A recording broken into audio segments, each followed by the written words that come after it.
Dear friends, Iran میں بڑی تبدیلی کے آثار ہیں۔ کچھ ماہرین کا خیال ہے کہ موجودہ رجیم کسی وقت بھی گر سکتی ہے، اور کچھ کا خیال ہے کہ نہیں، وہ اس پہ قابو پا لیں گے۔ دیکھیے، انقلاب کی بھی ایک لائف ہوتی ہے، 40-50 سال اس میں بہت ٹائم ہے۔ اسلامی انقلاب ایران میں آیا، اب اس کو 47 سال ہو گئے ہیں، اور پریزنٹ جو امام ہیں خامنہ ای صاحب، ان کو 37واں سال ہے ان پاور۔ یقینی طور پہ ان کے دور میں ایران کی آزادی اور خود مختاری بڑھی ہے۔ ایران نے کافی شعبوں میں ترقی بھی کی ہوگی، لیکن ہر انقلاب ہو یا ہر تبدیلی ہو، اس کی بھی ایک ایکسپائری ٹائم تو ہے، اگر آپ اس میں بتدریج تبدیلی نہیں کرتے۔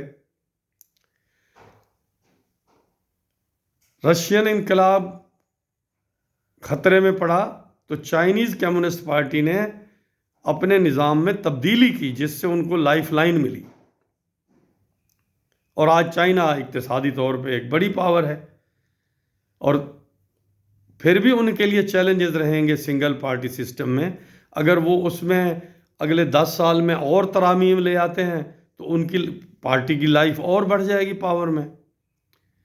اب ایران کے ساتھ مسئلہ یہ ہے کہ امام صاحب جو ہیں وہ لوگوں کی آواز کو سننا نہیں چاہ رہے ہیں یا سن نہیں پا رہے ہیں۔ ان کے ارد گرد مذہبی رہنماؤں کا ایک ایسا جال لگتا ہے بنا ہوا ہے کہ ان تک بات نہیں پہنچ پا رہی، کہ خود امام کے پاس پاور ہے، پھر جوڈیشری ان کے نیچے ہے، پاسداران انقلاب ان کے نیچے ہیں، اور جو حکومت ہے، جو صدر ہیں، جو پارلیمنٹ ہے، ان کو بھی وہ ایک طرح سے منتخب کرتے ہیں کہ جناب، چونکہ جو الیکشن لڑنے والا ہے وہ گارڈین کونسل سے اپروول ہوتی ہے۔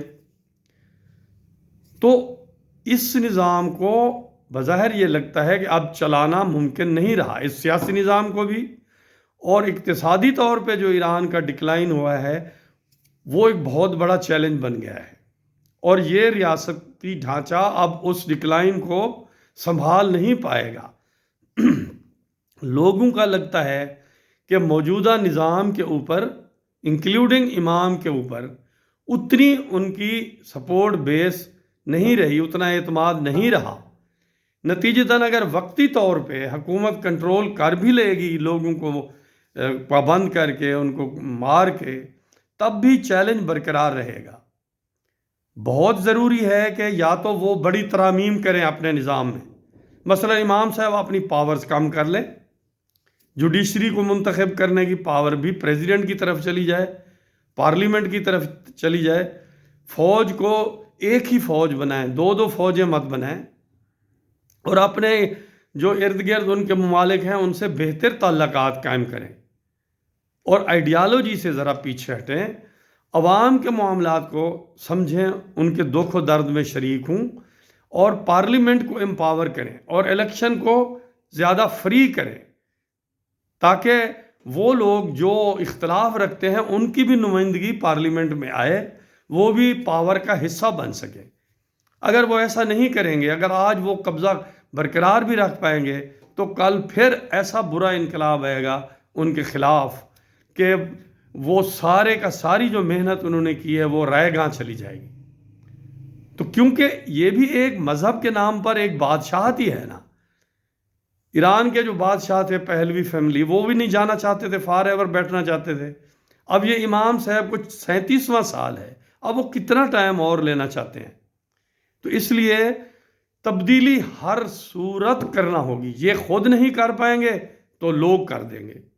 اب اس کا الزام اسرائیل پہ ڈالنا، امریکہ پہ ڈالنا، سنیوں پہ ڈالنا، بلوچوں پہ ڈالنا، کردوں پہ ڈالنا، عربوں پہ ڈالنا، آذریوں کے اوپر ڈالنا، یہ مناسب نہیں۔ اس کے ذمہ دار، اس ناکامی کے، وہ خود ہیں جو پاور میں۔ ترمیم خود نہیں کریں گے، ان کی ترامیم کرنے کی کیپیسٹی ہے یا نہیں، بظاہر تو ہمیں نظر نہیں آتی، لیکن اگر کر پائیں گے تو بچیں گے، ورنہ وہ بھی بہہ جائیں گے۔ Thank you very much.